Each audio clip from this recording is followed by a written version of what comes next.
So I don't want to slow down too much because you know I can preach for 45 minutes, but I have a mandate on my life to do this quickly. John 9th chapter, verse 1. You have to say, man. Now I need you to help me preach, especially our young preachers. Sam, I need you to help me preach. You got to read. You got to say amen whenever the word gives you opportunity to do so. John 9, verse 1. What does it say? And as Jesus passed by, he saw a man which was blind from his birth. And the disciples asked him, saying, Master, who did sin, this man or his parents, that he was born blind? Jesus answered, neither hath this man sinned, nor his parents, but that the works of God should be made. That the works of God should be made manifest in him. Now, right before you take your seat, I really don't want you to touch your neighbor, but I really want you to prophesy to your neighbor. I want you to say, oh, neighbor. So find another neighbor. Say, oh, neighbor.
That God is a God of miracles. Somebody say miracles. I tell you, God is a God of miracles. I want the new church to know. I want the 20-somethings to know. I want the 15-year-olds to know. I want the 10, 9, and 8-year-olds to know that God is a God of miracles.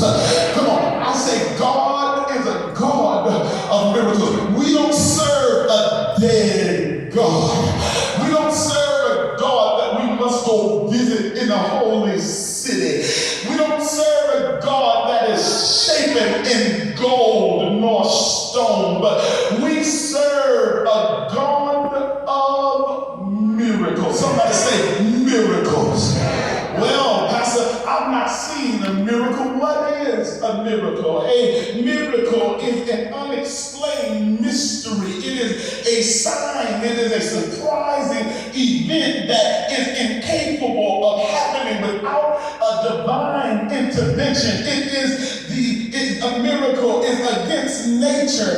It is considered the work of a divine agency. Somebody say miracle. Miracle. Oh, brothers and sisters, I hurry along to tell you that my prayer for the house of God is not that we grow as big as everybody else. My prayer for the house of God is not that we have the smoke and the lights like everybody else. But my prayer for the grand old house of God is that miracles would return, come on, to the church. I'm tired of going to church with people who are sick. They come in sick and they leave sicker. Come on. I'm tired of going to church with people who have no expectation that God would work a miracle for them. But I'm praying that in this last hour that God would raise miracles in this church.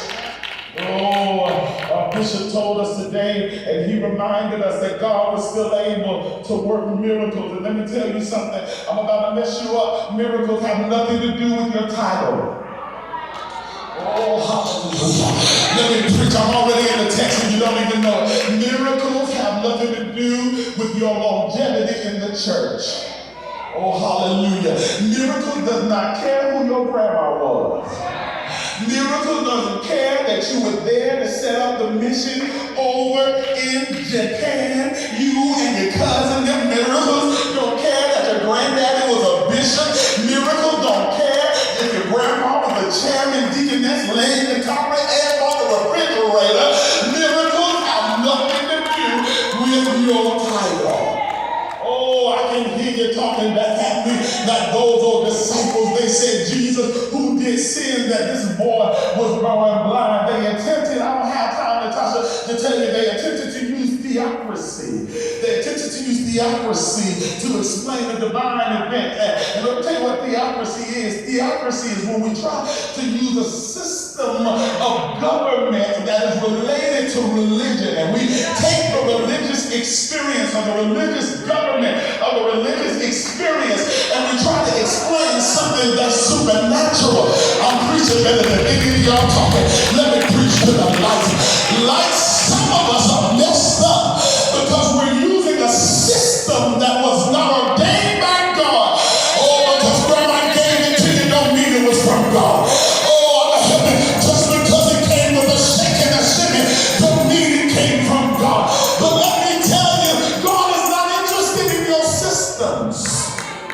Some of us believe that God only works 1 + 1 and 2 + 2 and then this is, but that's not how God works.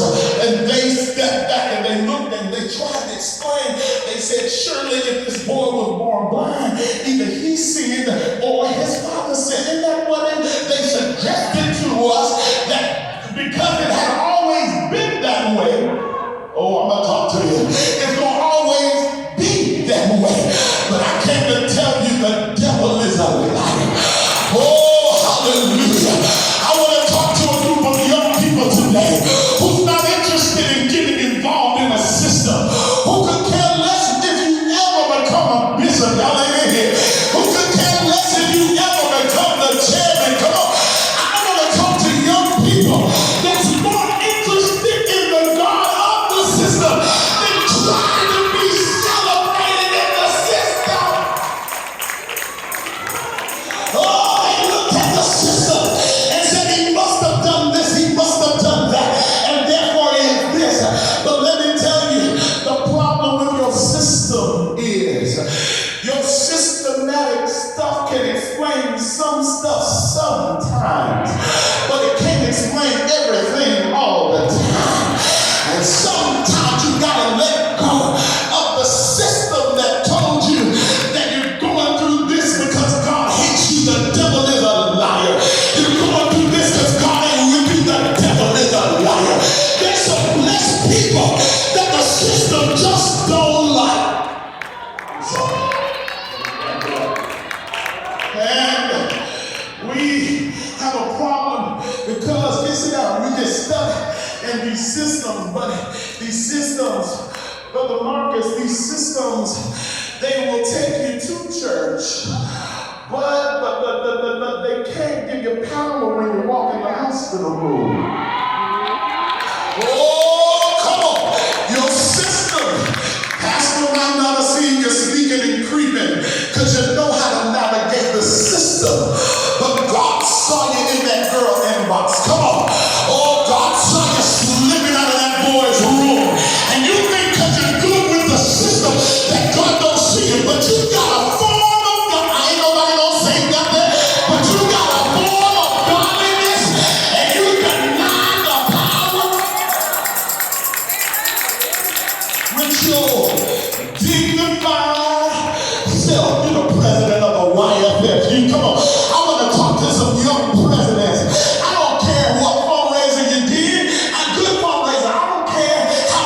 bake sale